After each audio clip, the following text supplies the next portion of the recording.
ஒரு கல்வெட்டு வந்து பதிவு பண்ற மாதிரி இருந்துச்சுன்னா அது வந்து உள்ள போயிருக்கும், எழுத்து வந்து வெளியில வந்த மாதிரி இருக்காது.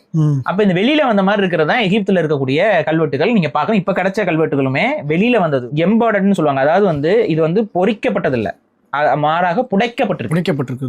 பொறிப்புனா குழி போல ஓட்ட போடுறது. புடைப்புங்கிறது வந்து மேடு. இப்ப நீங்க கோயில்ல வந்து கல்வெட்டு அடிக்கிறது சுலபமா இருக்கலாம், ஆனா புடைப்பு சிற்பம் செய்யறதுக்கு ஒரு நிபுணத்துவம் வேணும். ஃபார் எக்ஸாம்பிள் ஒரு லேயர்ல வந்து புடைப்புல எழுதிட்டீங்க.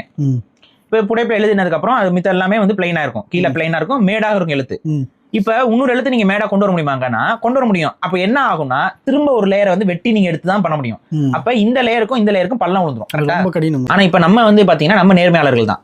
நம்ம ஒரு தப்பா ஒரு விஷயத்தை சொல்லிட்டோம் அப்படின்னா அது தப்புனா தப்புன்னு ஒத்துக்கிற ஆளுங்க தான். இது வரைக்கும் இது என்ன இவரே இந்த ஒரு வீடியோல என்ன சொல்லியிருப்பாருன்னு பாத்தீங்கன்னா வந்து பாரி வந்து இந்த கல்வெட்டு வந்து புடைப்புன்னு சொல்லி பேசியிருக்காரு. ஆக்சுவலா வந்துட்டு அது தப்பு, அது புடைப்பு இல்லை, அது வந்து கம்ப்யூட்டர் அந்த ரீஜெனரேஷன்ல வந்து ஒரு மேடு மாதிரி மாற்றி காட்டியிருக்காங்க, அதை பார்த்துட்டு அவங்க தவறா புரிஞ்சுக்கிறாங்க அப்படின்னு சொல்லி சொல்லியிருக்காரு. இதை நாங்கள் முழுமையாக அக்செப்ட் பண்றோம். காரணம் என்னன்னா எப்பவுமே இந்த கம்ப்யூட்டர் ஜென்ரேட்டட் போட்டோஸை காட்டும் போது ஊடகங்கள் எப்பவுமே கீழே வந்து எழுதணும் ஜென்ரேட்டட் அப்படின்னு எழுதணும். ஆனா என்னமோ தெரியல, இந்திய ஊடகங்கள் எதுவுமே அதை பண்ணல. ஸோ நாங்க என்ன நினைச்சோம், அது ஒரு டைரக்ட் போட்டோ காப்பினே நினைச்சோம். நிறைய போட்டோ காப்பீஸ் இருந்துச்சு, 1-2 போட்டோ காப்பீஸ்ல நிறைய போட்டோ காப்பீஸ் இருக்கு. அவங்க அந்த எந்த போட்டோ காப்பீஸ்லயுமே இது வந்து ஜென்ரேட்டட் அப்படின்னு போடல, இல்ல ஆல்டர்டுன்னு போடல. அப்படி போடாததுனால நாங்க அதை பார்த்தோன்னே சரி ஓகே அது அப்படிதான் இருக்கு போல நினைச்சிட்டோம். அது எங்களுடைய மிஸ்டேக். ஆனா அந்த மிஸ்டேக் எதனால ஏற்படுது?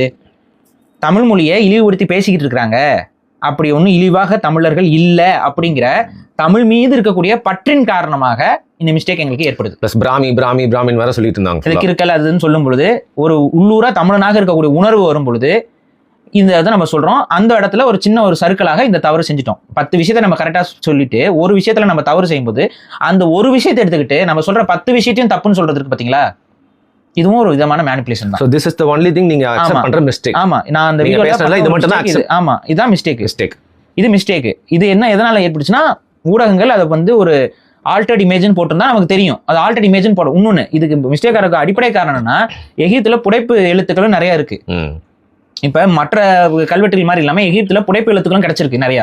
அப்ப நம்ம என்ன நினைச்சோம், சரி ஓகே எகிப்துல புடைப்பு எழுத்துக்கள் இருக்க மாதிரி அதே மாதிரியான புடைப்பு எழுத்துக்கள் இங்க தமிழர்களால் எழுதப்பட்டிருக்குங்கிறது தான் இயல்பா நம்ம புரிஞ்சுக்கிறது.